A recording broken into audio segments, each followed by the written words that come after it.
Trapped for almost 19 hours under the debris of a 5-story building, 4-year-old boy rescued absolutely unhurt from the building collapse site in Raigad. Nothing less than a miracle for the boy and his family.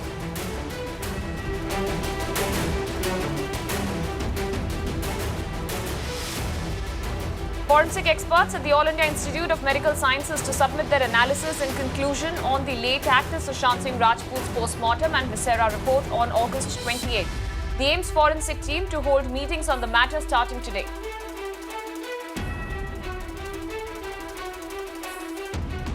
Attorney General K.K. Venugopal urges Supreme Court to forgive lawyer Sushant Bhushans and let him go with a warning. This is in the contempt of court case against Bhushans, where he has been found guilty for his tweets criticizing the Chief Justice of India.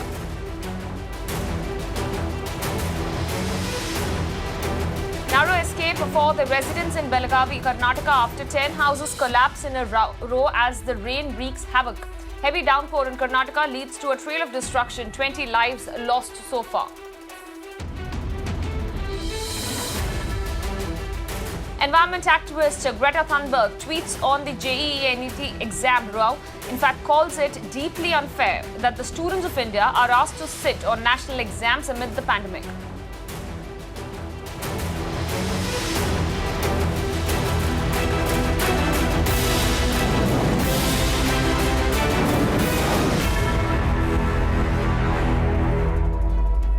Good afternoon. You're watching The Big Story here on Mirror Now. My name is Apurva Sridhar. Let's begin with our top focus story coming in from the building collapse that took place in Raigad in Maharashtra, where this is nothing short of a miracle that has happened in Raigad, where a 4-year-old boy was in fact pulled out unhurt from the rubble of the building collapse site at Raigad in Maharashtra.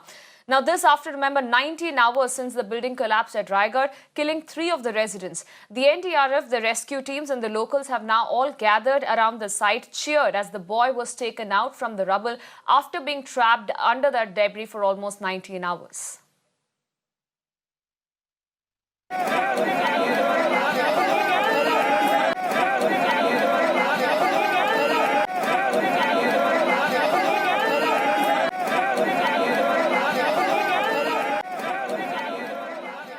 Let me go across to my colleague Disha, who's joining me live from the site of the incident in Raigad and getting us those updates there.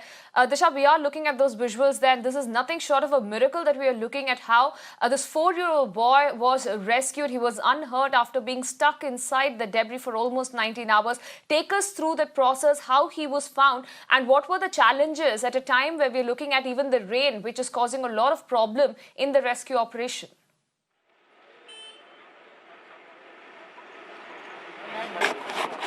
As we all know, Apurva, that it's been 19 hours that the rescue operation is underway here in the Raigad district of Maharashtra when the building collapsed. Almost after 13 hours, one 4-year-old boy was rescued alive. So it was a heartbreaking moment. It was an emotional moment, and it was definitely a moment where you get goosebumps all over your body. The family, which had almost lost hopes because, we had already reported 2 casualties before this, and for children to survive, it's no less than a miracle. But did this indeed really take place here at the collapse site? And we also saw NDRF clapping, chanting Ganpati Bappa Moria. That was the sign that they have found a survival after 19 hours. He has been identified as Mohammad Bagin. So he's a 4-year-old boy. Now he's been taken to civil hospital for further medical treatment. So these are the kind of stories here that we are bringing to you live from the site. Right now as we speak, the latest what we are getting to know is the fact that 3 casualties have been reported so far. There are about 14 people still fear trapped inside. Now, the NDRF says that almost 40% of the debris work has been removed.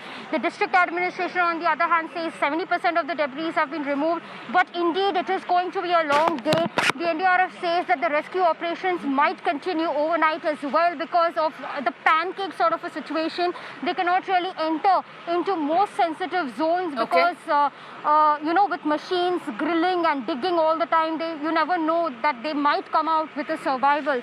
So that is why the process is very slow. As you're looking at, there are about 2 to 3 JCB machines on the spot, which are now looking at the ground floor and the first floor. Ground floor, it was a passage area, the lift, the lobby, the parking lot. Now they are identifying, they are actually locating people who are stuck extremely at the bottom via technology as well. They are using VLC cameras too.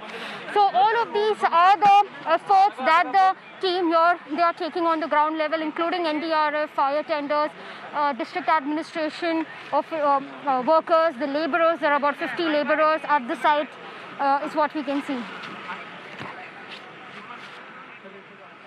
All right. Also, Disha, as you're pointing out, while we are looking at the rescue operation which is underway, time clearly right now is of utmost essence in order to rescue the people who are still trapped inside the debris. Do we have any clarity right now, or an estimate as to how many people, according to the authorities, seem to be still feared trapped inside these debris?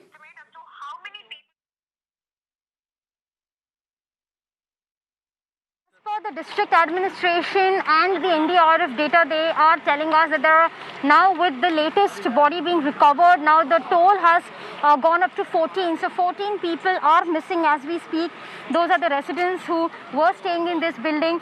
So they are assuming that they might be fear trapped inside over here at the collapse site is what we have been looking at. But definitely rescue operations will continue for another 7 to 8 hours is what we are being told by the officials here on the ground level.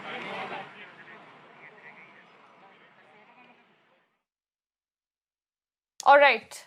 All right, Disha, many thanks for joining us and giving us those updates there from the site in Raigad where this building has collapsed and the rescue operations are still underway. In fact, my colleague Disha earlier also spoke to the Raigad collector, Nidhi Chaudhary, who revealed that it was a clear case of faulty construction and poor construction material that was being used, which has in fact led to this building collapse. She further said that post this collapse, authorities are now planning to do the survey of all the other buildings in the city, which has been also recently constructed. 7 people are undergoing treatment who were rescued after the collapse. Right before the collapse, around 70 people basically moved out because they were alert, and when they found the tremors in the building, they left the building and their lives could be saved. However, as you can see that 3 teams of NDRF are here since 1 a.m. Today, and they are working. And with them there are fire tenders also, there are technically expert teams, local trained personnel who are working for rescue operations. We were all geared up, and all possible machinery and equipments whichever were necessary for timely evacuation of people and clearing this debris have been provided to the NDRF. If you can see that more than 70% of the debris has been removed. It is the 5th floor, 4th floor, 3rd floor and 2nd floor are almost removed. Right now the operation is relatively slow because we are hopeful that some people might be stranded in the area around the staircase. That is the reason the operation is post-morning. The first few floors were removed, and now it is very technically, scientifically being done after NDRF has come. We realize that in 7 years a building is collapsing. There is something definitely wrong with the construction. There is something definitely wrong with the design and the quality of material that has been used by the builder. Accordingly, FIR has been filed in this case, and police will do further investigation, and all necessary action that is needed from the side of administration and police will be taken against the guilty. We'll definitely try that all such buildings in the district, especially in the city areas which have recently come up, and wherever we have complaints regarding the construction quality of the building, we would try to get them structurally audited.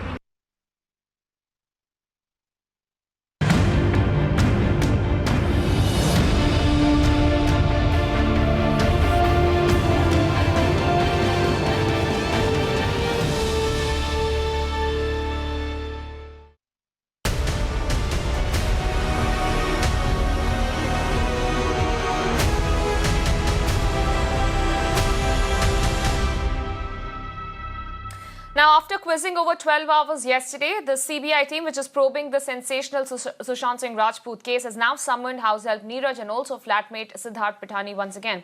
Now, the team is currently questioning Pithani, Neeraj, Sushant's staff Dipesh and also the accountant Sandeep. Meanwhile, the AIIMS forensic team following it up on this case is also looking at the autopsy and the viscera report, and they will submit their findings by Friday.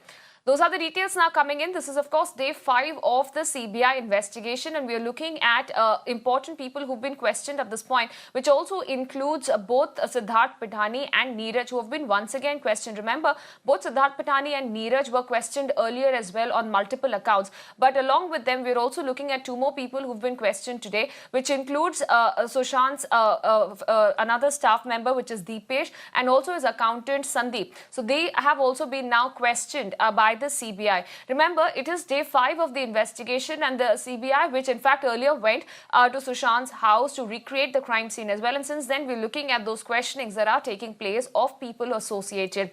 Let me bring in our deputy news editor, Mayuresh, who's joining me live, getting us those updates there. Mayuresh, what are the details you're picking up with regards to the questioning that is taking place?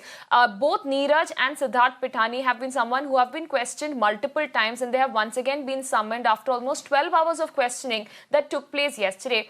Who else are being questioned by the CBI at this point? Certainly, apart from Neeraj and Sushant's other friend, that is Siddharth Pithani, there are 2 more people. One is Sushant, a CS Sandeep, and another person is Keshav, who used to work at his place. So certainly these are the 2 new names which have been emerged. And right now their questioning is also happening. CBI is questioning them at the DRDO guest house. As we were reporting since last few days that CBI is calling these people, especially the Neeraj as well as Siddharth Pithani, every day, because CBI has found some kind of discrepancies in their earlier statement. So that's why they are calling them to get the more information. And now if you remember that the Sushant CA has also been summoned. He's gone inside in the morning. So right now right now CBI is also trying to probe the we can say the money angle into it, because the complaint was also filed in FIR. The money angle was mentioned by the family. Yesterday CBI one team had gone to the Kotak Mahindra bank where Sushant was having his account to get the more details, to get the papers or the account details. So right now the ED is questioning Sushant's CA about the money also, that what exactly happened. If you remember, the Sushant had 3 firms. He had 3 companies with Riha and her family members. So ED, with the help of these digital evidences, CBI may ask him that what exactly happened, how the money gone to these companies, from which account they gone, was there any kind of illegal transaction which had happened. So these details they will try to get from the Sushant's CA. All right, Mayuresh, request you to stay with us at this point. More updates coming in this case. The CBI team met Enforcement Directorate officials to analyze Sushant's phone data records. Now, ED has taken the data dump of the main accused Ria's 2 phones, a laptop and an iPad. Her brother Shauvik's laptop, mobile phones, and ex-manager Shruti Modi's phones have also been now seized by the ED. Let me once again bring in my colleague Mayuresh on this aspect as well. Mayuresh, this is going to be important because earlier we had also seen the Enforcement Directorate who had questioned all of these people, whether it was Ria Chakravarti or Shauvik or even Shruti Modi, and they had collected the electronic evidences, which includes the phones, the iPad. How significant is this going to be, considering a CBI team has now met the Enforcement Directorate to get the details of the call records? Certainly, after questioning these people on one hand to get the more information, what happened on 13th and 14th night, and what exactly was happening throughout the week when Sushant was not feeling well, whether Sushant was in good health. But on the other hand, CBI team is basically met ED officials.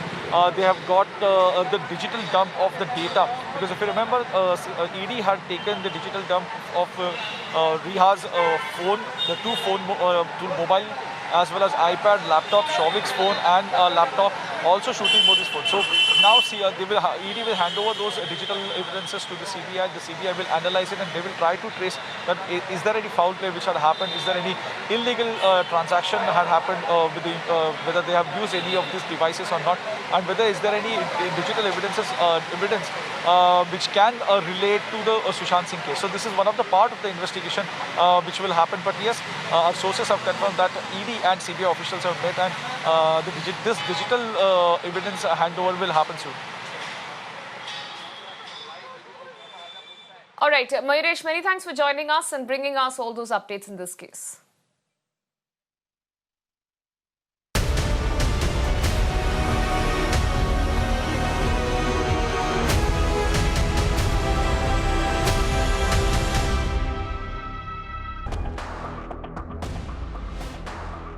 News that's breaking this minute. Finance Minister Nirmala Sitharaman today met the industry leaders at the CII meet.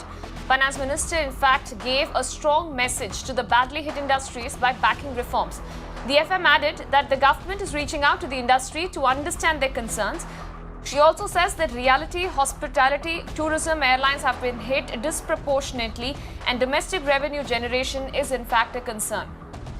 So those are the updates now coming in. Finance Minister Nirmala Sitharaman at the CII meeting the industry leaders there and giving out a strong message to all the badly hit industries and backing reforms. Remember, several of the key industries have been badly hit because of the COVID situation and the subsequent lockdown. Now, the FM also added that the government is right now trying to reach out to all the industries and understanding their concerns and also to back structural reforms at this point. She also said that several of the sectors such as the realty, hospitality, tourism, airlines have been hit disproportionately and therefore domestic revenue generation is of course a big concern. Let me bring in my colleague Ruchi Bhatia for further understanding on this. Ruchi, this is of course a big meeting that has taken place of the Finance Minister meeting the industry leaders at the CII meet. What are the big takeaways from the message that we just saw from the Finance Minister? Well, absolutely right. Finance Minister Nirmala Sitharaman is continuing her outreach program with the industry leaders. In fact, coming in at a time when the Finance Minister is reiterating that COVID-19 indeed has presented challenges for the Indian economy, but structural reforms will continue to be a big priority area for the government, so much so that each of the government's announcements, whether it is to do with the agriculture sector or the small and medium enterprises or generally giving the much needed support to the Indian economy, has to do a lot with the kind of structural reforms that the government has initiated. In fact, the Finance Minister also saying that going forward from here on, remember, the government is set to unveil Unlock 4.0 guidelines as well, and the deadline for that is 1st of September. We're given to understand that Home Secretary has urged state governments that no curbs should be there on the movement of either goods and people, coming in at a time when remember, industry has been saying for a very long time that they're facing supply disruption. So the idea is to comfort the industry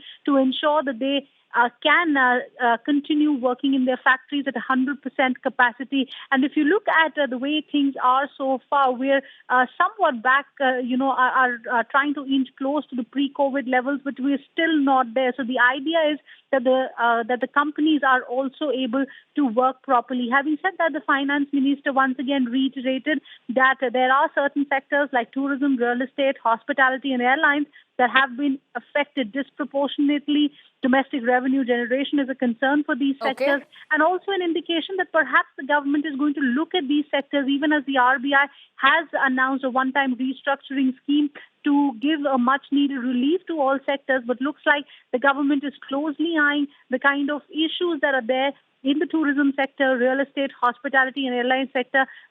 Also an indication that some sort of work or some sort of relief measures could be on cards with respect to these sectors. All right, Ruchi, many thanks for joining us and giving us all those key details.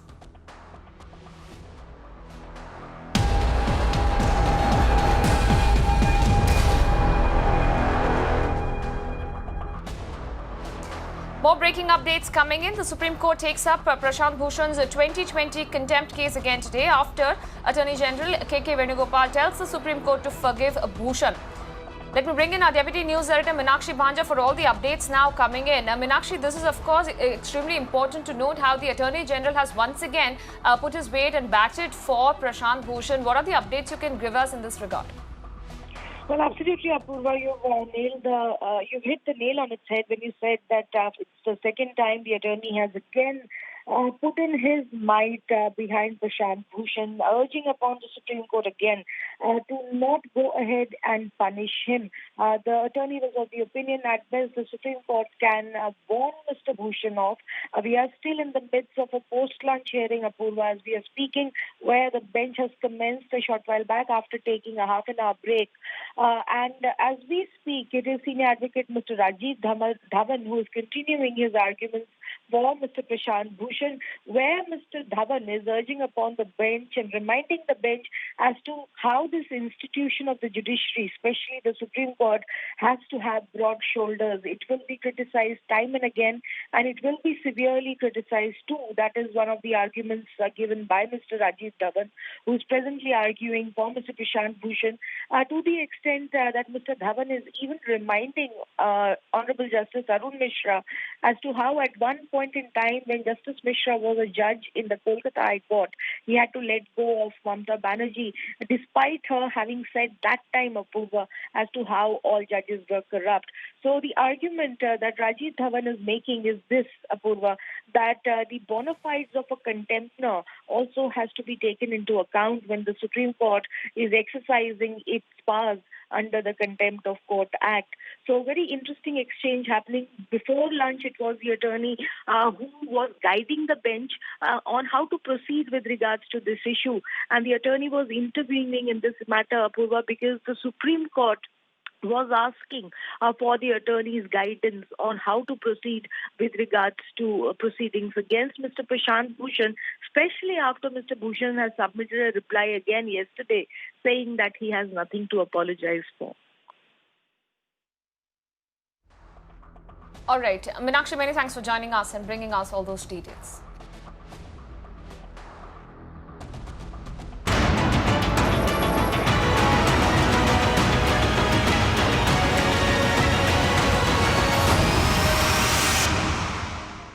Now, as heavy rains continue to batter several of the areas in Karnataka, it was a narrow escape for several residents as more than 10 houses collapsed in a row due to heavy rainfall, and this happened in Belagavi in Karnataka. Thankfully, all the residents had escaped unharmed. Heavy rains, in fact, continue to batter North Karnataka for the past 1 week. At least 20 people have lost their lives and 3 people are still missing in Karnataka. Now, several of the districts in North and Coastal Karnataka are worst hit. Let me bring in my colleague Neha Hebale, who's joining me live, getting us further updates on this. Neha, several of the areas in North Karnataka and coastal areas continues to remain battered because of heavy rainfall. Tell us about the situation in Belagavi, where many people had a rather narrow escape after several of the houses in a row collapsed.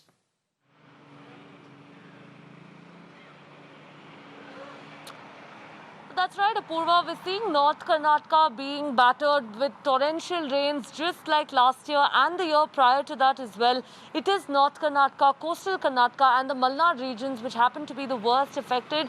We're seeing now also, the districts that are bordering Maharashtra as well have been terribly affected by rains. Also, let's understand that in this particular incident in Belagavi, where 10 houses collapsed, thankfully, none of the residents, were injured. They've all managed to escape unhurt. But a very dangerous situation where houses have been collapsing. It's not just in Belagavi, but also in Chikmagalur and districts, such as Dharwad, Gadag, Kodagu district as well. We're seeing a total of almost about 20 deaths in the state of Karnataka, about 3 people who are said to be missing as of now, and the numbers only seem to be rising on a daily basis. Okay. And this also comes at a time when even the COVID-19 cases in the state of Karnataka are rising, and the Chief Minister, of course, B.S. Yediyurappa, is carrying out an aerial survey of these flood-hit affected regions right now. But another concern over here, Apurva, being that of the farmers who have been asking for compensation for their crop loss owing to the floods. All right, Neha, many thanks for joining us and bringing us all those details. With that, it's a wrap on this edition of The Big Story. News and updates coming up on the other side.